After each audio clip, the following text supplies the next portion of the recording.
I'm glad you're tuned in. And if you're not watching me from my Substack, please go to adrienneross.substack.com. adrienneross.substack.com. And would you please subscribe? I have my column there. Obviously, the podcast is there. It is a really cool place. You may recall I've talked about moving from adriennerosscolumn.com to Substack, and I'm loving it over at Substack. Everything is on one platform. So I'm asking you to support me, to subscribe to Substack, all right? And if you are watching on YouTube, make sure you subscribe so you don't miss anything. Make sure that you hit the like button when you watch an episode and leave a comment, all right? If you're tuned in on a podcast platform, I'd love a rating and a review, all right? Especially if you love it. Hit that 5 stars, all right? And then jot a few words in support. And of course, share with your friends, all right, as much as possible, because there's a message, in case you haven't been able to tell, there's a message that I'm committed to getting out. And I don't want to just talk to myself. I want as many people as possible to be tuned in. And I want as many people as possible to support what I do so that I can continue to do what I do, all right? Now, today is kind of like laid back. We're going to talk, just going to talk, and we're going to talk about something that people have asked me about throughout the past year, okay? If you're watching this or listening to this the day that it comes out, that would be Tuesday. It would be Tuesday, April 25th, if you're watching it the day it comes out, which means that tomorrow, Wednesday, April 26th, will be 1 year since I had brain surgery, a full year, because it was on April 26th, 2022. All right. So whenever you're watching or listening, it's 1 year at April 26th. And I'm just going to give an update on this episode. I'm going to talk to you about my journey, and I'm going to answer that question that I get a lot. And that's, how are things going and how are you doing? And I recently asked the Lord to help me answer that question. You hear that question all the time. How you doing? Especially from people who are familiar with what I've been going through since surgery. And so, they want to know that I'm doing okay or how I'm doing. And so, but I struggle a little bit with how to answer the question. So I asked the Lord recently, how do I answer that question, right? And anyway, he's teaching me how, because you want to be careful what you speak, but you also don't want to lie. You want to speak words of faith. And but you also want to be truthful with people who want to know how you're doing. And so I'm just going to share my journey. Now, some of you weren't a part of the Adrienne Ross Show family for a whole year. Maybe you just kind of joined in and you're like, brain surgery, what? I didn't know. And but you're going to know a little bit. I honestly don't want to get too deep into it. That's hard to do when you start talking. But I want to just kind of quickly walk through why I had to have the surgery and let you know how I'm doing now, what's going on now. Brain surgery. It was pituitary surgery. There was a tumor. The formal word for it is adenoma, but it's a tumor on my pituitary gland. Now, I didn't know, maybe but I sure didn't know that the pituitary gland is the master gland. It's literally called the master gland. So it controls so much in the body. And so, Adrienne, how do you find out that you have a tumor on your pituitary gland in your brain?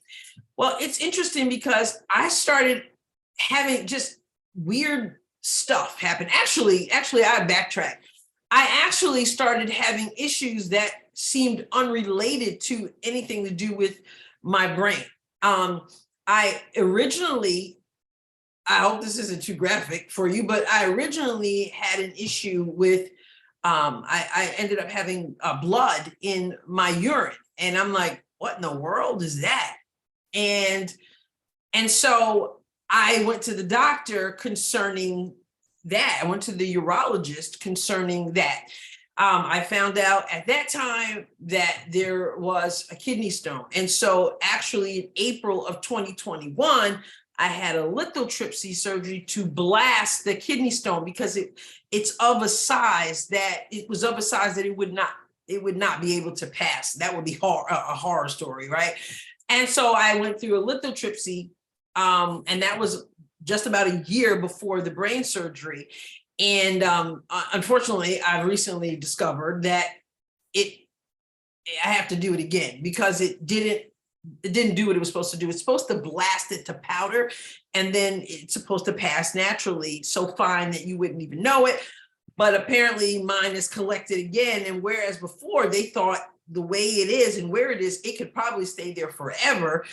Well, but we weren't sure because it was starting to move. And I guess the movement is what caused the blood in the urine. And since the surgery, a few times I've had more blood in the urine. And so more scanning has shown that it's there and it is moving at times, and it could get into that place where it tries to come out, which it wouldn't come out, and it would be horrible.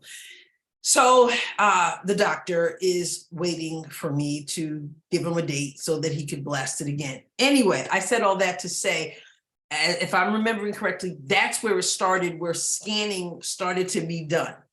As they began to scan my body about this, they just noticed a few things like some tumors on the adrenal gland. They call those adenoma as well on the adrenal. And so there was that. And trying to move along here in the story, because there was a whole lot of scanning and things going on. At some point, I was diagnosed with diabetes. I went to the doctor and I just kind of mentioned, I was like, I've been urinating a lot, lately. And they're like, And so they tested me for that. And all of a sudden, I'm a diabetic, all of a sudden I have high blood pressure, and then really what was bothering me was my stomach would just be so uncomfortable. Like even just drinking a glass of water, I just felt so uncomfortable. And then over time, my stomach began to reshape. It looked completely different. I looked like I was a few months pregnant, and I'm working out like 6 days a week. And I'm gaining weight. My face is starting to look fatter, and my belly for sure is just huge. Not to say that I'm a skinny mini anyway, okay, but this was a total different look, and I kept pressing the issue, and they, no, everything is fine, and they had found fibroids in the scans and all that. I have an enlarged uterus and a bunch of fibroids and just a bunch of stuff. So I thought, well, is my stomach getting like this because of the fibroids, because of the enlarged uterus? Oh, and no, it's not, it's kind of, but I kept pushing the issue. Anyway, at some point, when they realized about the adrenal glands having the tumor, they said, this is probably what has caused the diabetes. And so we're going to, most likely what we will do, we'll go in, we will laparoscopically remove those, and voila, no more diabetes, no more high blood pressure, no more of this unexplained weight gain. You'll be good to go. But before we do that, we just want to do one more test. We want to make sure that it's not coming from the pituitary gland. Now, generally, when people have the tumors on the adrenal, they don't really have the symptoms that I have, but sometimes you do, and they thought I was one of those people who did. But before they go in and start doing that, let's make sure this isn't stemming from the pituitary. This is I'm gonna give you the fast version because this was a long process to get to this point. So they ended up doing a suppression test, et cetera, because my cortisol through lab work, they saw that my cortisol was extremely high, which explains the weight gain and the belly and the face and all this. And when your cortisol is extremely high, they call that Cushing's syndrome or Cushing's disease. And so it was extremely high. So they do this test, and if the test comes back a certain way, then they know that the problem is not stemming from the adrenal gland, where they could just laparoscopically take care of it, but that it's coming from the pituitary. They didn't expect that to be the case. It was the case. So now they've got to do brain MRIs and see if they find this tumor on my brain, on the pituitary. Now, a lot of people don't like MRIs, and they're like, if it's not an open MRI, I'm not doing it. Well, you know, with the brain, there's no open MRI. I mean, you're in there. And so I go in and I'm doing the brain MRI. I'm lying in there, and they put this thing. It reminds me of the mask that a catcher on a baseball or softball team wears. And it's right above my face. I mean, I'm lying there and it's just right there. And it's an experience and a half, and you don't want to do it. And you certainly don't want to do it again.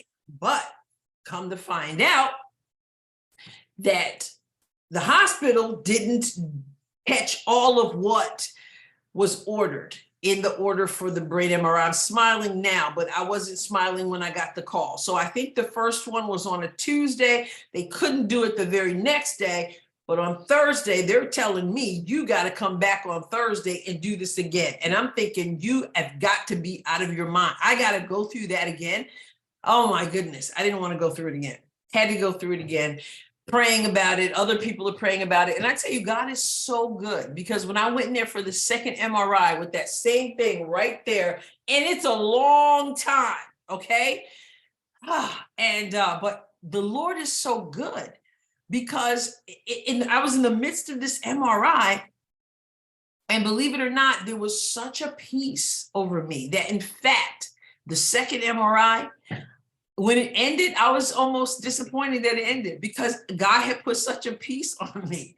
That's just absolutely amazing, and it's the truth. And I'm not saying that I want to go there again, but I'm just saying He did that for me. But I did have to do it again.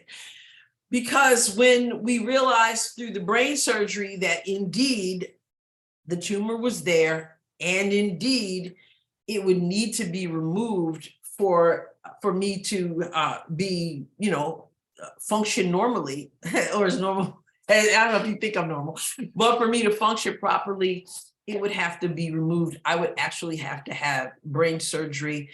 And so I had to meet with all the neurologist and the neurosurgeon and the endocrinologist, and I was told how this would work. And when they realized it was a very quick turnaround. Like, I don't even think there was a month. I don't think there was a month before from the time I was told to there was a long time before the surgery, before they decided to do the surgery, because I'm self-pay, which is a whole nother story.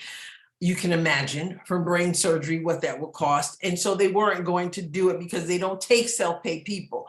So there was that. So there was a long time as far as that goes. But when they decided to do it, they would do it. It was probably maybe 3 weeks or so. And then maybe a month. And then I was to have this brain surgery. So they had to explain to me how this works. And he needed the neurosurgeon wanted his own MRI. So I had to do a couple weeks before, I had to do another brain MRI. And so, yeah, I had to sit. So I've had 4 now completed, but that was 3 before surgery. And so I was like, oh my goodness, what do I do? And they're just like, listen, your cortisol is extremely high, and you got diabetes, and you've got high blood pressure, and you got these issues, and the hormone, the thyroid, you have a thyroid issue, because it is the master gland. It controls like everything. And that was my only hope. Medication was, probably not going to do anything to solve the problem. And so I had to come up with an answer. And the answer, I said, I have to think about this, because when I met with the neurosurgeon, he told me how this works. And then he told me what could go wrong. I was like, I have to think about it. And he said, I understand. I understand that. Totally understand. And then I had to go meet with the ENT, because the neurosurgeon and the ENT performed this together. And I'll tell you why, if you don't already know. And I wanted to do it right away. Now, the neurosurgeon said, you can wait if you want. He said, but I've got to tell you this. I've taken another position, and he came highly recommended, but he has taken another position. And so that means that if I didn't do it right away, then there would be another neurosurgeon working with the ENT, and they hadn't worked together. And I was like, I'm not going to be the guinea pig to see how well they gel while they're dealing with my brain. Okay. So I ended up saying, yes, I'll do it. But throughout the whole thing, understand, I'm a woman of faith. I know that God can do anything. I've seen God do amazing, amazing miracles. Okay. And so I knew that the Lord could heal Cushing's. I knew that the Lord could make that pituitary tumor go away. And that was my prayer. And that's what I was asking people to do.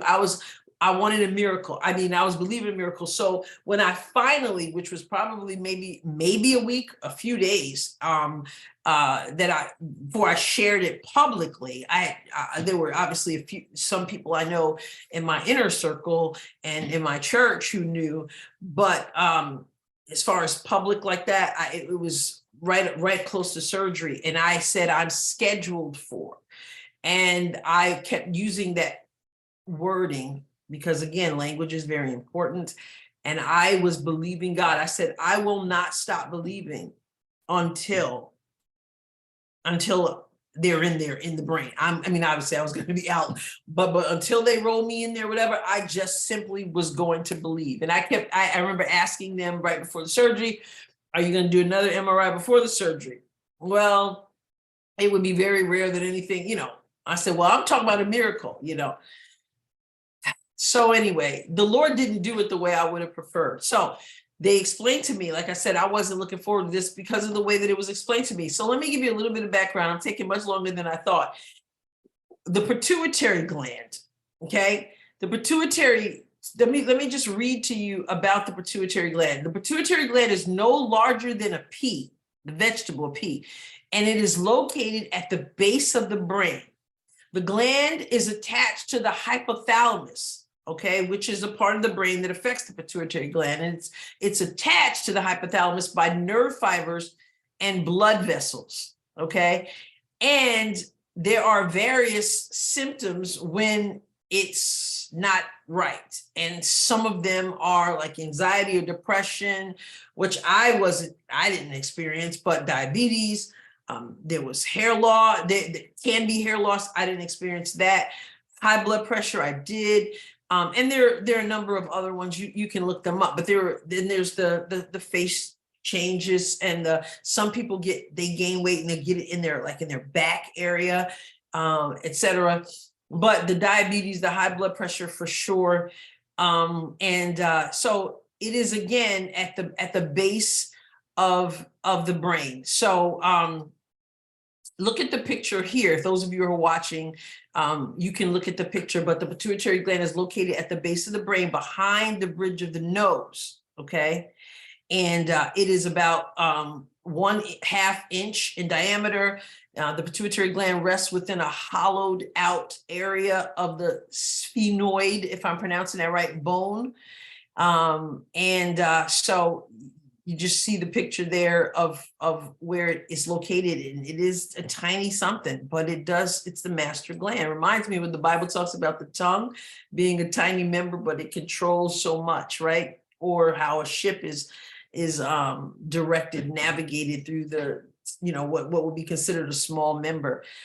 So because of where the pituitary is located, they access your brain through your nostrils. And so you might think, wow, that's pretty fortunate that they don't have to cut your head open, but they can go through your nostrils. Well, you think that until your nose has been rammed up, and then it's a whole different story. I mean, I'm glad they didn't have to cut my head open, but I really wish they didn't have to ram up my nostrils either. I still don't sound like myself. There's still, and like I said, we're at a year on April 26th from the surgery, and I'm still somewhat nasally, right? But yeah, they have to, that's why the neurosurgeon does it with the ENT, and they go up through the nostrils to get to your brain. And so when you come out of the surgery, it's I don't even want to get into all that. It's not fun. And even now, I'm still supposed to be using the rinses, which I don't do like I should. And so I'm still dealing with breathing issues. They have to suction a lot after surgery. You keep going back and they do some suctioning. And then I had scar tissue on the left, so they had to go in and cut the scar tissue out. But I still can hardly breathe out of the right. That's a little bit, not so bad today. But the right one, which didn't show scar tissue, gives me a lot of trouble. And the last time I went, it's because I guess it's still there's still swelling, and there will still be discharge and stuff like that. Don't mean to gross you out. It's still a work in progress in the nostrils. Okay, so the interesting thing, of course, after you have the surgery, you don't taste anything. You can't breathe out of your nose. It's just packed with, first packed with all kinds of fluids and blood and everything. And so even when I came home from the hospital, and my church is so wonderful, and people were bringing me meals and everything. And but for a while, I just couldn't taste anything, and then I had to go on insulin and I had to go on steroids. And that's the steroids, that's a key part. But let me just jump to this part. Okay, where am I now? I can't go into everything, although I went through a lot concerning the surgery itself, but it was a whole healing process of this. I will say this, I had to do insulin for a few months.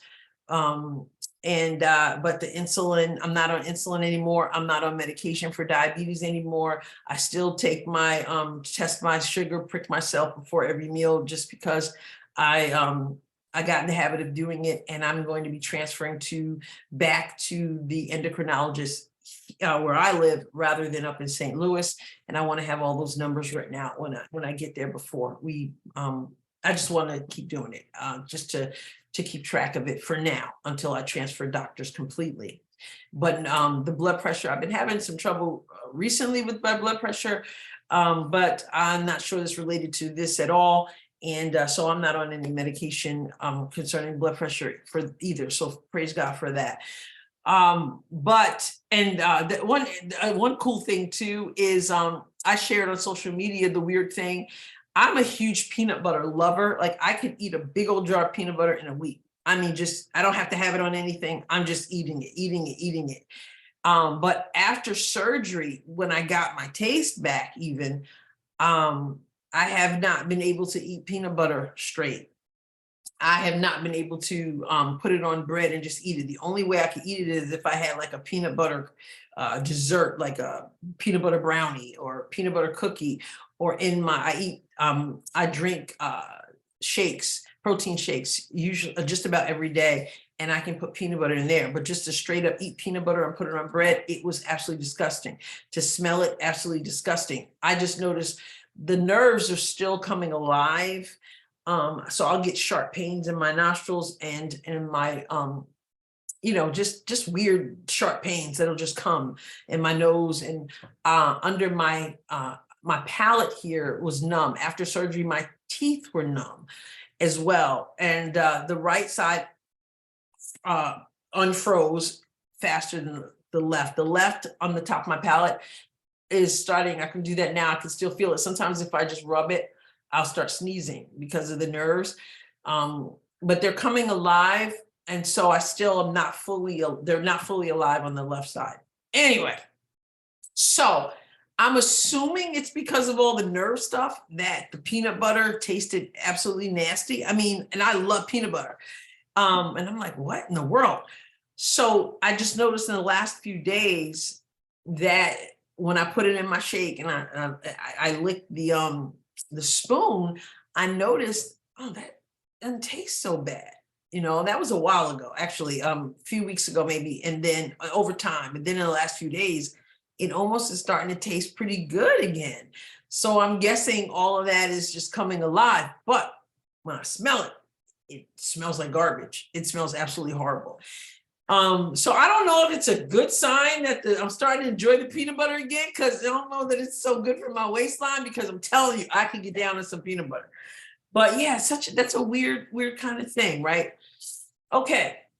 So, and I'll sniff a lot too. That just has been the case as well. But here's the deal of why people are asking me, in addition to that, how are you doing? Because after a while after surgery, the endocrinologist began to wean me off of the steroids. After surgery, the cortisol level, which was so high, the Cushing's dropped, which is what is expected. Okay.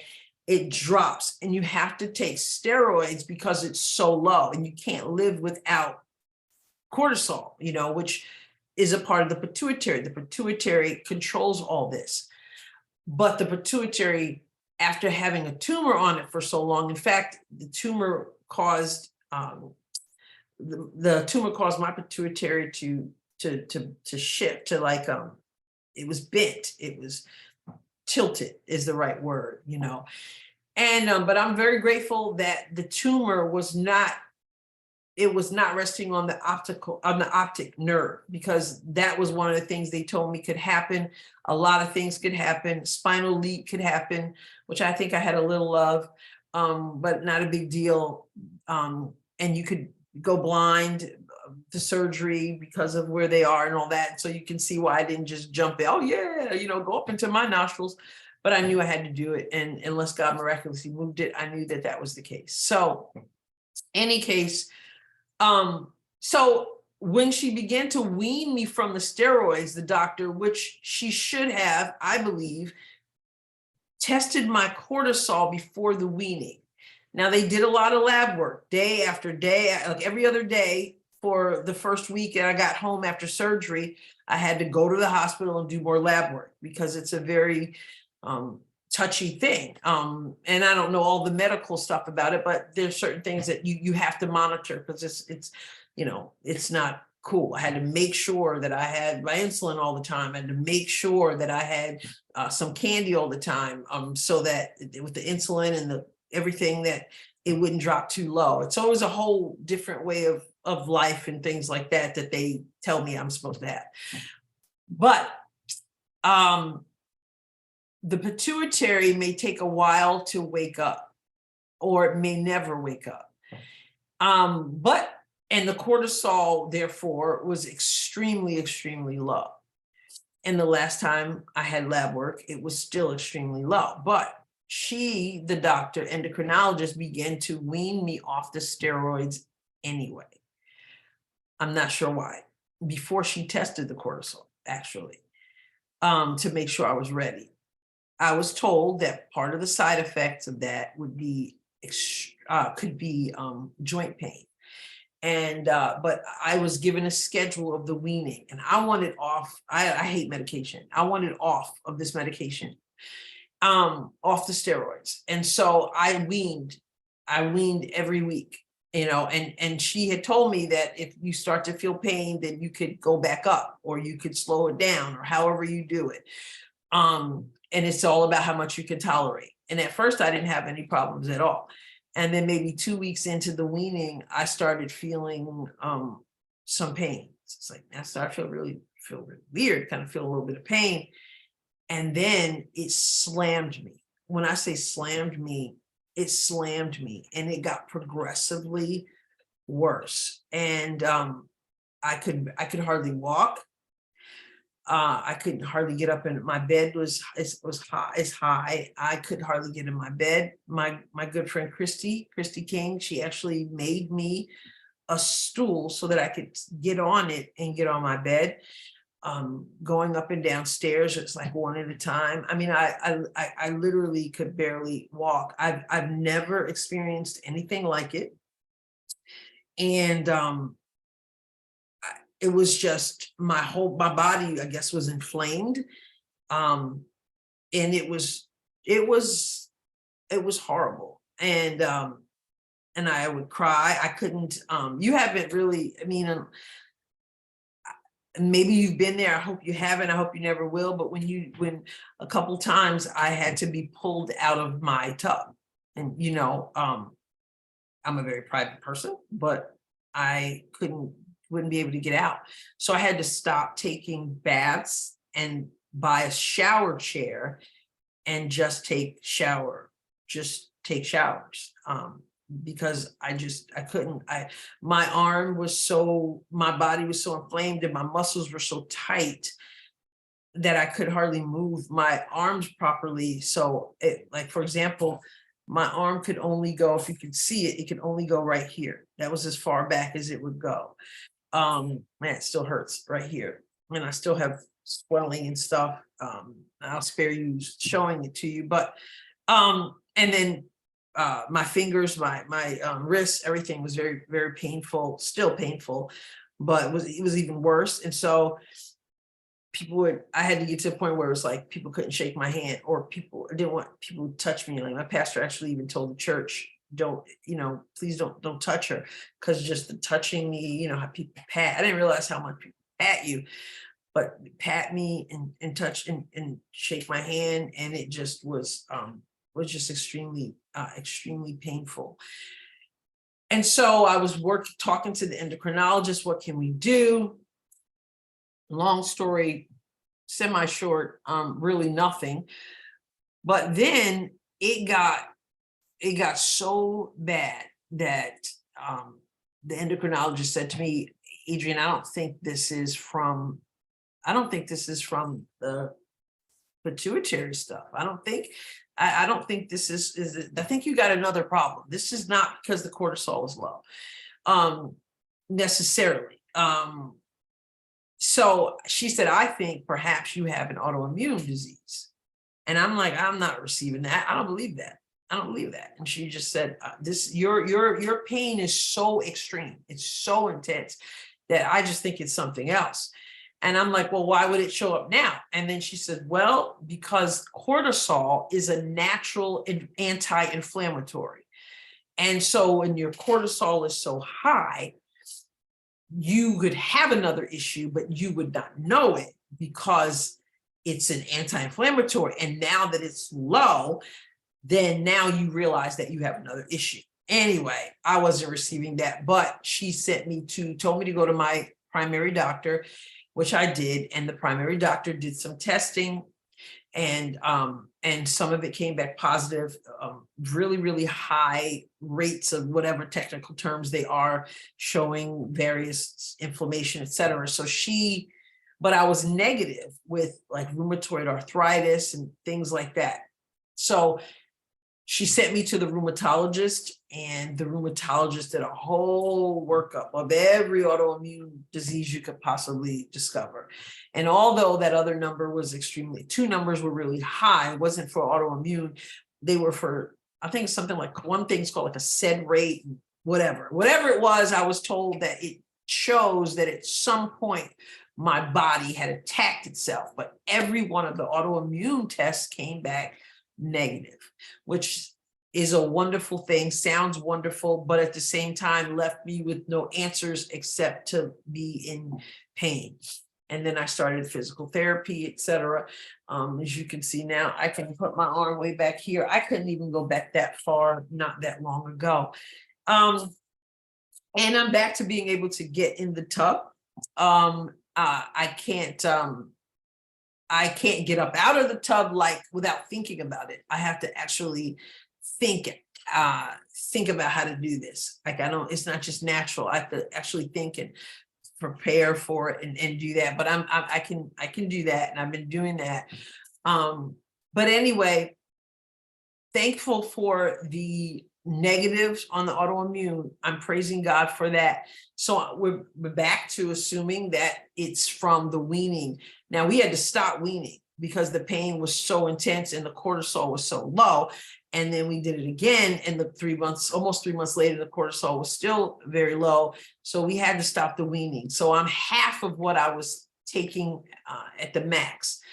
But the pituitary obviously has not, at least at the time of the last blood work, has not awakened yet. They say sometimes it never does. I'm not believing that. I do not believe that I have to live with all, with the steroids for the rest of my life. Jesus is a healer, and I'm believing for that.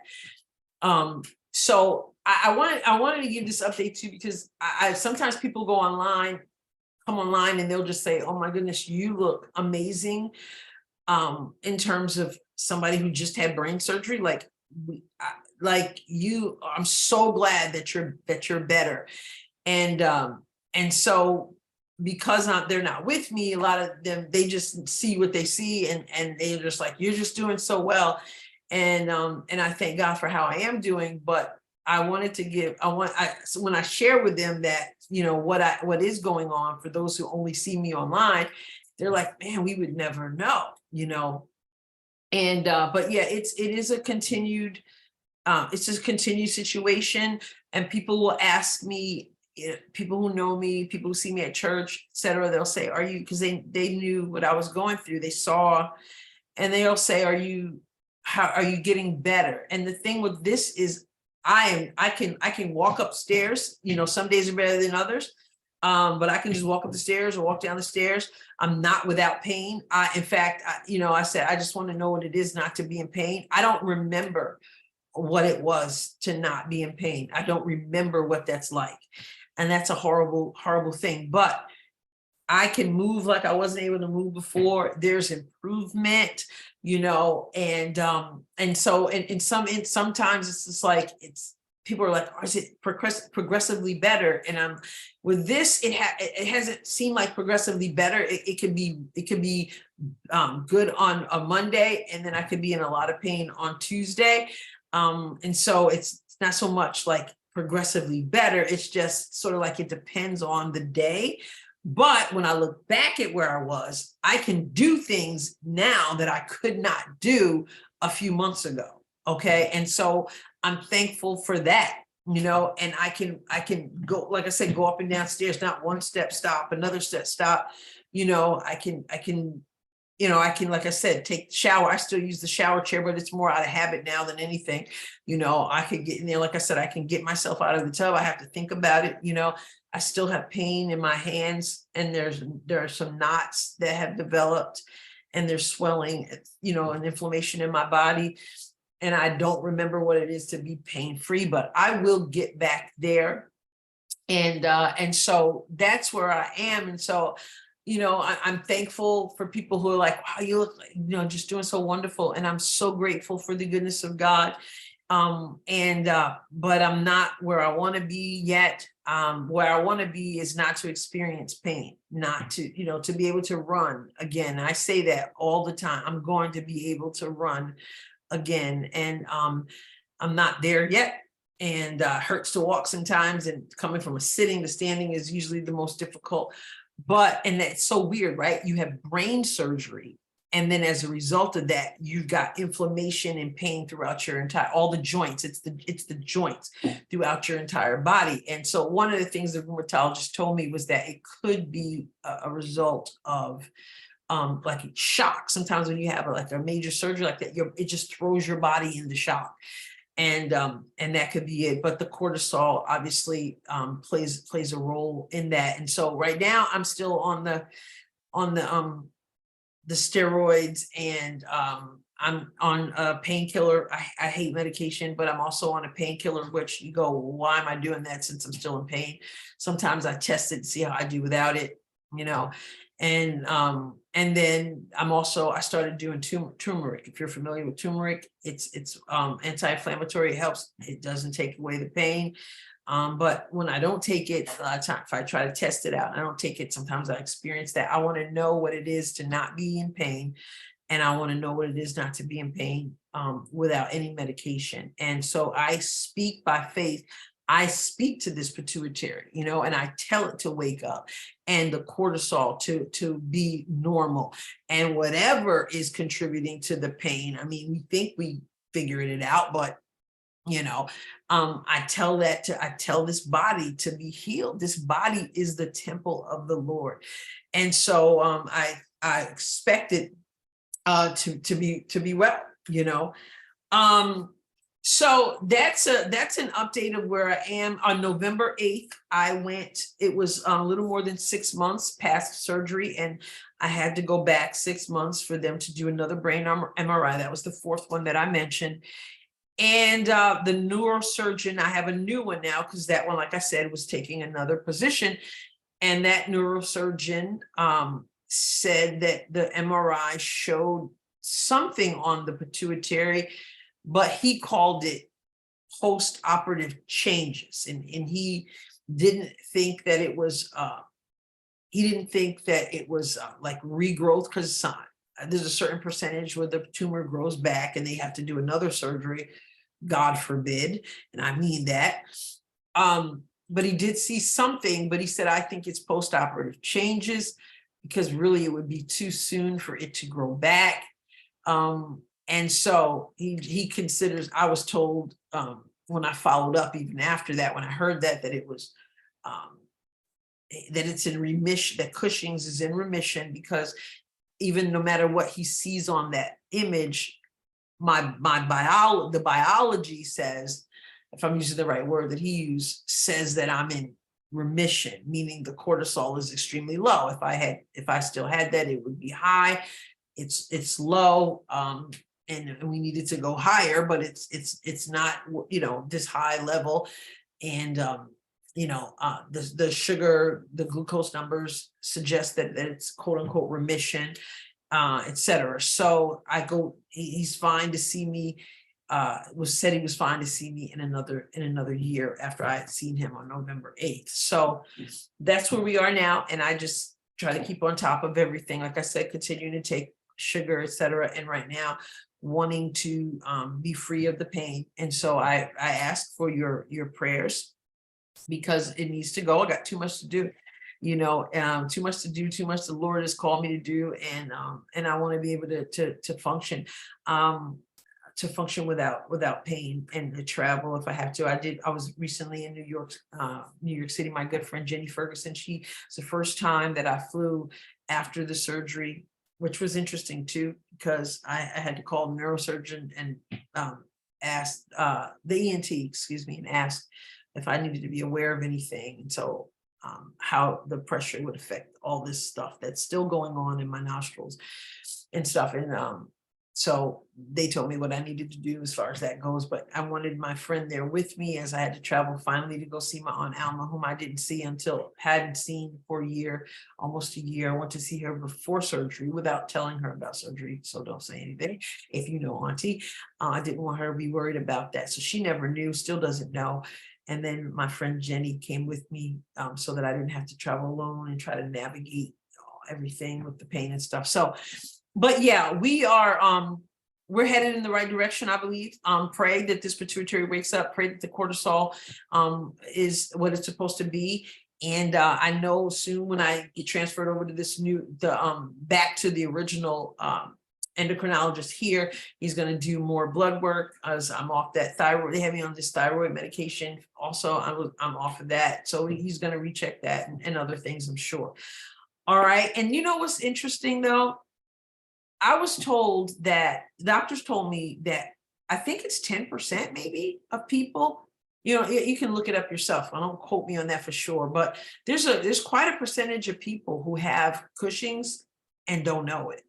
And they're treating things like diabetes, and they're treating things like high blood pressure, but it's a pituitary tumor. They're benign tumors. How you get them and stuff, I don't know. I don't know. Sometimes stress related, I think, but generally I don't think they really know who gets it. So there's my update. I hope I didn't bore you with all the details of it, but I do, like, people will say, how are you doing? Or you're looking so wonderful. Or recently a friend of mine reached out because she's dealing with some of this herself. So she was asking me about how I knew that I had it and what that process was and everything. And so I pray you don't have it, but it's so important that we get things checked out and that we push, because they were blowing off. I knew something was different in my body. I could look at it and tell. And for my friend Christy has said to me, she's like, Adrienne, you're working out constantly, et cetera. Your stomach is, it's not that it was big, just that it was big, but it was the way it looked. And she was looking through, you could see it right through my clothes. It's like, I couldn't hide it. It wasn't like I could have big enough clothes to hide it, And she's just like, it's something's up, and I come to find out later, she likes to like Google and search stuff, come to find out she had me diagnosed even before I knew. And so when she heard that, she's like, I knew it. I knew it from the symptoms. But you guys, you're going to be your best. You have to be your most ardent advocate, because a lot of times things get blown off. But you know your body. And I still got some other stuff that's going on here, but I'm believing God. And I'm praying to feel better. I'm asking you to help to speak to my body and command it to feel better. Those of you who are people of prayer and people of faith. So there's the 1 year update. So moving on from that, I want to remind you that you have to tune in next Tuesday on May 2nd. I'm having part 2 of Unapologetically Prophetic with Dr. Lanice Reynolds. I'm having part 2 of Unapologetically Prophetic with Dr. Lanice Reynolds. If you missed part 1, you need to go back to part 1 and listen to part 1. You can still listen to part 2 if you haven't listened to part 1, but you don't want to miss part 1. We had a good time, and she dropped some knowledge on us, but she's going to drop some more knowledge. We're going to really get into the apostolic and the prophetic on the next episode. So make sure you're tuned in to the Adrienne Ross Show. I encourage you. I know a lot of people like to listen and you don't watch, and that's fine. And that's what you want to do. If you want to listen on a major podcast platform, if you want to listen on adrienneross.substack.com, but I really encourage you to tune into YouTube to watch it, because there's something that you get when you're just looking, at that person who's talking and who's intent. So Dr. Lanice Reynolds next Tuesday, and make sure you tell somebody else so that they tune in, that you share that with other people. It's going to be so good. Dr. Lanice says some people are prophetic and don't know it. Some people are apostolic and don't know it. What does she mean? You got to tune in to find out. All right.